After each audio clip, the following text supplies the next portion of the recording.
Hello प्यारे बच्चों, good morning to you all. एक बार फिर से आप सभी का स्वागत है मेरे इस यूट्यूब चैनल में, जिस चैनल के माध्यम से आप अपनी स्टडी को कंटिन्यू कर पा रहे हो। ये channel e learning classes EMR scholarship के अंतर्गत चलाया जा रहा है और जो लॉकडाउन के इस पीरियड में आप सभी के लिए एक अपनी स्टडी को पूरा करने का एक माध्यम है। और हमें उम्मीद है कि आप इस चैनल के थ्रू या इन चैनल्स के थ्रू जो स्कूल की तरफ से आपको प्रोवाइड कर रहे हैं आपका स्टडी मटेरियल, उसको स्टडी कर रहे होंगे और अपनी कमजोरियों को भी दूर कर रहे होंगे। स्टूडेंट, पिछले वीडियो तक आपने सीखा आपके सिलेबस का चैप्टर नंबर 3 डेटा हैंडलिंग के इंट्रोडक्शन को। तो उसमें आपने पढ़ा कलेक्शन ऑफ डेटा क्या होता है, किस तरह से करते हैं, किन बातों का ध्यान रखना चाहिए डाटा का कलेक्शन करते समय, और उसको रिप्रेजेंट करने के कौन कौन से मेथड हैं, किस तरह से उनको रिप्रेजेंट किया जाता है, ऑर्गेनाइज कैसे किया जाता है डेटा। तो ये सारी चीज़ें आपने पिछले वीडियो में पढ़ी। आज के इस वीडियो में हम इस क्रम को आगे बढ़ाते हुए एक नई चीज़ पढ़ने जा रहे हैं जिसका नाम है रिप्रेजेंटेटिव वैल्यूज़ ऑफ डेटा। तो आपने देखा होगा, डे टू डे लाइफ में आपने सुना होगा कि एक वर्ड ऐसा आता है जो अक्सर यूज़ होता रहता है, जिसका नाम है एवरेज, औसत। जैसे अगर मुझसे पूछा जाए, मैंने सपोज़ आपकी क्लास में अपने सब्जेक्ट मैथमेटिक्स का टेस्ट लिया और सारे मार्क्स मुझे पता है, मैंने कॉपी चेक की, मुझे पता है कि किस बच्चे के कितने मार्क्स आए हैं। मैंने उस मार्क्स को लिस्टेड कर लिया और डेटा को कलेक्ट कर लिया और ऑर्गेनाइज भी कर लिया हमने डेटा को। अब मुझसे पूछा जा रहा है अगर कि आपके क्लास का परफॉर्मेंस कैसे रहा आपके सब्जेक्ट में, तो मैं क्या कहूँगा? क्या मैं सभी बच्चों के मार्क्स को रिप्रेजेंट करूँगा, सभी एक एक बच्चों के मार्क्स को बताऊँगा? नहीं। तो मैं क्या करूँगा? मैं अपने सब्जेक्ट के मार्क्स का एवरेज निकालूँगा, एवरेज को फाइंड करूँगा। और अगर सपोज एवरेज 80 आता है तो मैं कहूँगा कि मेरी क्लास के बच्चों का परफॉर्मेंस अच्छा रहा है, उसका एवरेज परसेंटेज रहा है 80, या 80 is the average marks of the class in my subject. तो इस तरह से 80 से ही एक ही वैल्यू से पूरी क्लास को रिप्रेजेंट कर दिया गया। तो ये इसीलिए इन चीज़ों को, इस एवरेज को या औसत को क्या कहते हैं? रिप्रेजेंटेटिव वैल्यू कहते हैं डेटा का। क्योंकि इसने क्या किया, इसने पूरे डेटा को एक बार में ही रिप्रेजेंट कर दिया। तो रिप्रेजेंटेटिव वैल्यूज़ होती हैं एवरेज। और भी एग्जांपल हैं, जैसे यहाँ पर आप स्क्रीन में देख रहे हो, the average temperature at this time of the year is about 40 degree Celsius.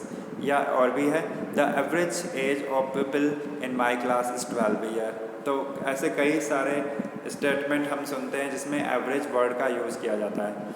अब ये एवरेज क्या है और किस तरह से इनको फाइंड करते हैं, तो हम ये पढ़ेंगे यहाँ पर। देखिए, एक तो एवरेज को हम अर्थमेटिक मीन भी कहते हैं, या सिंपली हम उसको मीन भी कह सकते हैं। शायद आपने पिछली क्लास में भी पढ़ा होगा कि मीन किस तरह से फाइंड किया जाता है। कॉम्पिटिटिव एग्जाम में भी इस तरह के क्वेश्चंस आते रहते हैं। तो अर्थमेटिक मीन एक सिंपल सी चीज़ है। The most common representative value of a group of data is arithmetic mean और the mean. To understand this is a better way, let us look at the following example. इन्होंने यहाँ पर एक example के through समझाया गया है, पर हम यहाँ पर क्या करते हैं, डायरेक्टली हम उस अर्थमेटिक मीन को समझ लेते हैं। अर्थमेटिक मीन एक तो एवरेज होता है डेटा का, और इसको फाइंड करने के लिए हम क्या करते हैं, द एवरेज और अर्थमेटिक मीन और simply mean is defined as एक, यहाँ पर एक फॉर्मूला आपको नज़र आ रहा है, sum of all observation divided by number of observation. तो इस फॉर्मूले के थ्रू हम क्या कर लेंगे, एवरेज मीन को फाइंड कर लेंगे, क्योंकि ये रिप्रेजेंटेटिव वैल्यू होती है और ये फिर उस पूरे डेटा को रिप्रेजेंट करेगी। तो sum of all observation divided by number of observation, तो इससे हम किसी भी डेटा का एवरेज फाइंड कर सकते हैं। तो देखिए, एक एग्जांपल नंबर 1, अगर ये आपके स्क्रीन में आपको नज़र आ रहा होगा, Ashish study for 4 hours 5 hours 3 hours respectively on 3 consecutive days. How many hours does he study daily on an average? आशीष जो है वो 4 घंटे 5 घंटे 3 घंटे लगातार क्रमागत दिनों में स्टडी करता है। तो अब उसका एवरेज बताना है, एवरेज आर क्या है, कितने घंटे का एवरेज आर वो स्टडी करता है रोज़। तो इसका मतलब इन तीनों का हमें एवरेज फाइंड करना है। तो एवरेज टाइम जो हम निकालेंगे इस फॉर्मूले के थ्रू निकालेंगे, total number of study hours यानी total number of observation sum of all observation divided by number of observation, ये फॉर्मूला था हमारा। तो यहाँ पर भी देखिए उसी फॉर्मूले को यूज़ किया, 4 + 5 + 3 डिवाइडेड बाय कितने हैं, ये 3 है ये। तो इसको सॉल्व करके आया 4 आवर पर डे। तो इसलिए उसका एवरेज जो आवर्स है पढ़ने का, स्टडी करने का, वो निकल के आया 4 आवर। ऐसे एग्जाम्पल 2 को भी आप समझ सकते हो। आप batsman score the following number of runs in 6 innings. एक बैट्समैन है जो कि स्कोर करता है 6 इनिंग में इतने इतने रन को स्कोर करता है। वो calculate the mean run score by him. तो सिंपली हम वही करेंगे, मीन हमें पता है कि मीन का फॉर्मूला क्या है, sum of all observation divided by number of observation. तो नंबर ऑफ ऑब्जर्वेशन कितना है, 6, क्योंकि वो 6 इनिंग में इतने इतने रन बना रहा है। अब इतने रन का सम आ गया 282 और therefore mean equals to 282 divided by 6, जिससे कि आया 47।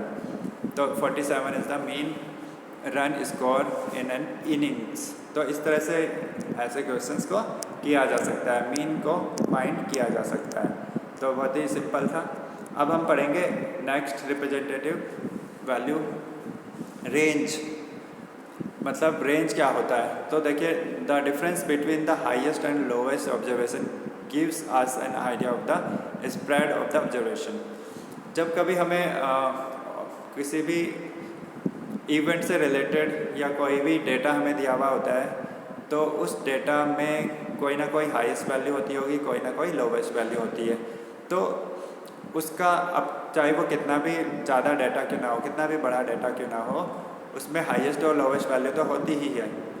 तो उसका फैलाव कितना है, स्प्रेडनेस कितनी है उसकी, तो हम इस चीज़ को किस तरह से फाइंड करते हैं। तो हम देखते हैं कि उसमें सबसे हाईएस्ट ऑब्जर्वेशन कौन सा है और लोवेस्ट ऑब्जर्वेशन क्या है। तो यदि हम उनका डिफरेंस फाइंड आउट कर लें, तो the difference of highest and lowest observation is called range of that data. तो उससे हमें उसका स्प्रेड कितना, उसका फैलाव है, उसका आइडिया हो जाता है। ठीक, तो उसी को रेंज कहते हैं। तो we call the result the range of observation, the difference between highest and lowest observation, यानी हाईएस्ट वाले में से लोवेस्ट को सब्ट्रैक्ट करके जो हमें मिलेगा वो रेंज मिल जाएगा। तो इस तरह के ये रेंज का टॉपिक है हमारा। रेंज बहुत ही आसान है, हाईएस्ट माइनस लोवेस्ट। तो इस तरह से हम फाइंड कर सकते हैं। देखिए एग्जांपल 3 अगर हम ध्यान दें, the age in year of 10 teachers of a school are given. ये 10 टीचर्स की एक स्कूल में क्या दी गई है, एज दी गई है। ठीक है, अब इनमें क्वेश्चंस को किया गया है यहाँ पर। तो क्वेश्चंस को अगर हम देखें तो क्या क्या पूछा हुआ है हम देख लेते हैं। What is the age of the oldest teacher and that of the youngest teacher. तो ओल्डेस्ट और यंगेस्ट को हम यहाँ से सर्च करके हम बता सकते हैं कि ओल्डेस्ट कौन है और यंगेस्ट कौन है। तो ओल्डेस्ट वही होगा जो सबसे ज़्यादा एज का होगा। अभी फ़िलहाल के लिए यहाँ पे 41 मुझे नज़र आ रहा है, सॉरी 54 नज़र आ रहा है। तो ओल्डेस्ट टीचर की एज क्या है, 54। और यंगेस्ट टीचर कौन है, जो सबसे कम एज का होगा। तो यहाँ पे मुझे 23 नज़र आ रहा है। तो ये आंसर हो गया इसका। What is the range of the age of the teacher. तो टीचर की एज का रेंज क्या है। तो एज का रेंज क्या होगा, अभी अभी हमने पढ़ा था रेंज का फॉर्मूला।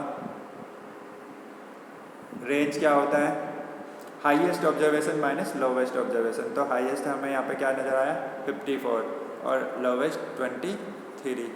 तो क्या मिलेगा हमें, माइनस करके 31। तो इसका रेंज हमें मिल गया 31। हमने केवल क्या करना है, हाईएस्ट ऑब्जर्वेशन में से लोवेस्ट ऑब्जर्वेशन को सब्ट्रैक्ट कर देना है। अब तीसरा वाला पार्ट है जो what is the mean age of these teacher. तो देखिए इसका सॉल्यूशन भी है यहाँ पर, ये हमने देख लिया। ये देखिए रेंज यहाँ पर निकाली गई है, 31 ईयर्स निकल के आई। और मीन फाइंड करना है, तो मीन का वही formula, sum of all observation divided by number of observation. तो इनको सबको जोड़ दिया, डिवाइडेड बाय 10, क्योंकि 10 टीचर्स थे। इसलिए 35 सॉल्व करके हमें यहाँ पर मिल जाता है। तो ये थे फाइंड करने के तरीके। अब एक्सरसाइज है आगे 3.1 और 3.1 को हम करेंगे अगले वीडियो में। तो आज की इस वीडियो में इतना ही। अब इसको आप स्टडी करिए और अगले वीडियो का इंतज़ार कीजिए, जिसके थ्रू आपकी एक्सरसाइज 3.1 के क्वेश्चंस को स्टार्ट करवाया जाएगा और कुछ क्वेश्चंस को आपको दिया भी जाएगा। तो आज की वीडियो में बने रहने के लिए धन्यवाद। Thank you so much.